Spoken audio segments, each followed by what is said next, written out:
A monopoly is a company that is the only seller in a specific market. For example, a small town may have one local coffee shop.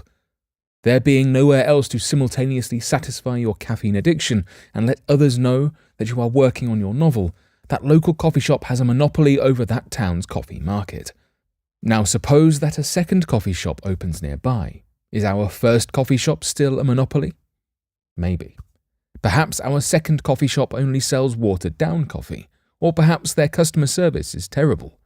For these reasons, coffee drinkers take excessive steps to avoid this second coffee shop, even going so far as crossing the street whenever they approach it.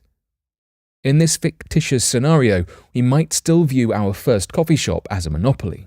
Although both firms sell what might meet the legal definition of coffee, the product of the second coffee shop is so inferior that consumers do not see it as a good substitute to what is sold at the first coffee shop.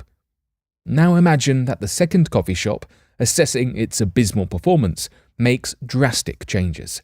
They replace their servers. They expand their seating. They use real coffee beans. Consumers are now happy to go to the second coffee shop. In fact, they see both coffee shops as reasonably comparable. What once began as one coffee shop holding monopoly power has turned into a healthy bit of competition, for this small town at least, between the two coffee shops. As an aside, there are very few pure monopolies in practice. When the United States Department of Justice prosecuted Microsoft on antitrust laws in 1998, it wasn't because Microsoft was the only software development company in the United States. It wasn't. The DOJ argued that Microsoft used its dominant position in the software market to exclude other developers from competing. Thus, it was a matter of Microsoft's significant market share and its predatory business practices. To understand how monopolies are formed, it's helpful to understand first how perfectly competitive markets are formed. Let's return to our coffee shop example. When there is one coffee shop, the coffee shop owner can gain a large profit because he sets the price at which coffees in the small town should be sold for. This is great for the monopolist because he can set the price of coffee to be much higher than what it costs to produce the coffee, thus making a huge profit. Economists term this monopoly rents. If the market is working as it should, then potential business owners will see the profits that the one coffee shop is making and decide to open their own coffee shop. Now that there are two coffee shops, the profits that the first coffee shop previously had to itself must now be split with its competitor. As time goes on, we'll see more coffee shops open if there is still a profit to be made. This forces the existing coffee shops to split their profits with newcomers.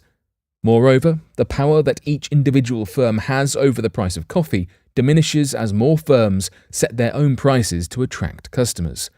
Once there are no longer any profits to be made from the coffee business, or the returns from investing your money elsewhere, the stock market, say, is larger than what you might expect from starting a coffee shop, new firms stop entering the market.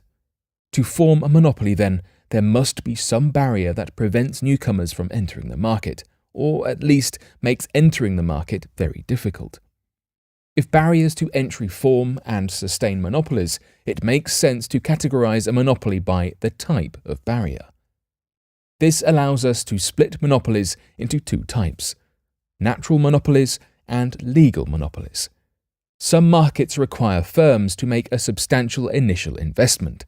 Take the telecom industry as an example. Telecom companies need to make huge investments in internet cables, phone lines, and data centers. These investments are a bit pricier than the investments in our coffee shop. To make the initial investment profitable, the firm will need to attract a large customer base.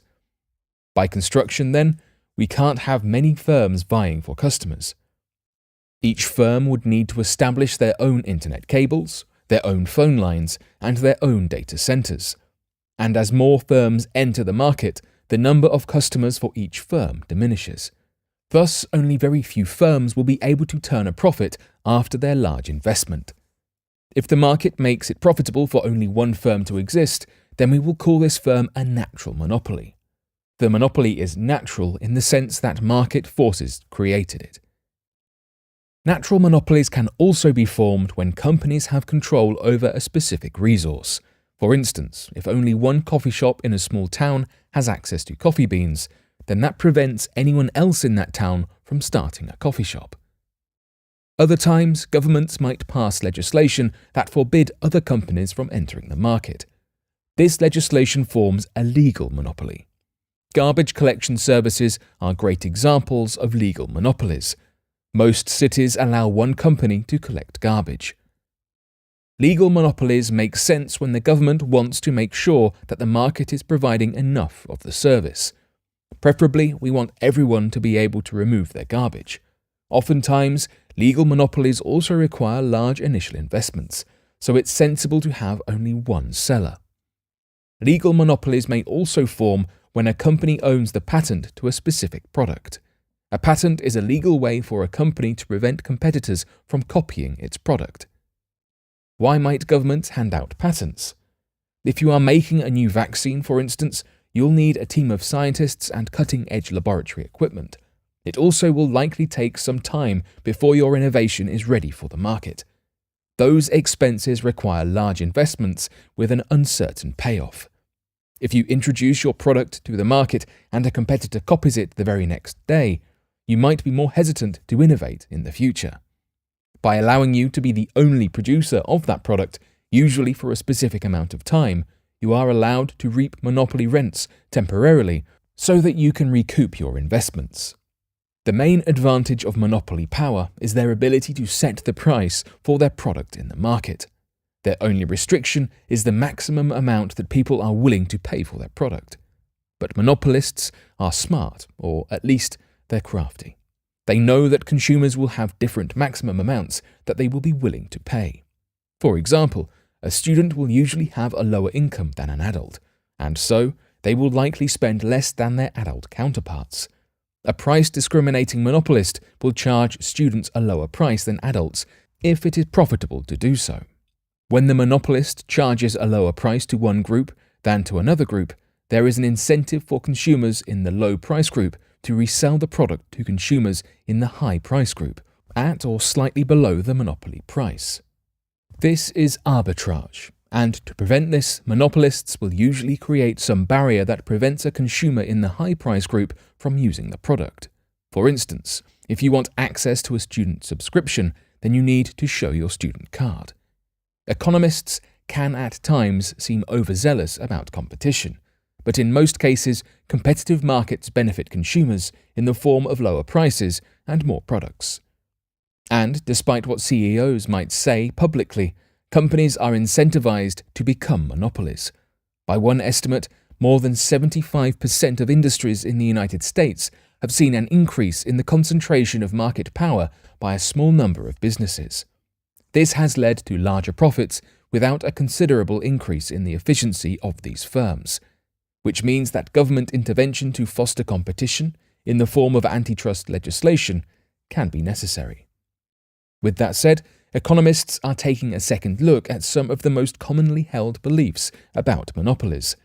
Researchers at Stanford and the University of Chicago, for instance, have found that, while concentration has increased over the years at the company level, concentration has fallen at the individual product level. Put differently, the concentration of market power has not curbed innovation, as standard theory might suggest, but instead has encouraged it. Even when returning to the example of the pharmaceutical industry, there is research which suggests that drug companies are engaged in what's called strategic patenting, where companies mainly patent small increments in drug innovation rather than new breakthroughs in medicine, which means that consumers suffer from higher drug prices without the proportionate increase in the number of innovative medicines. Monopolies can at times seem like evil bear moths, but they may be your local coffee shop or your garbage collection service. And while there is still lots to learn about the consequences of monopoly power, we are relatively sure that, at least in most cases, competitive markets benefit consumers. And so the next time you see your local coffee shop, you can let them know that you're opening up a second coffee shop to help the aspiring novelists in your small town.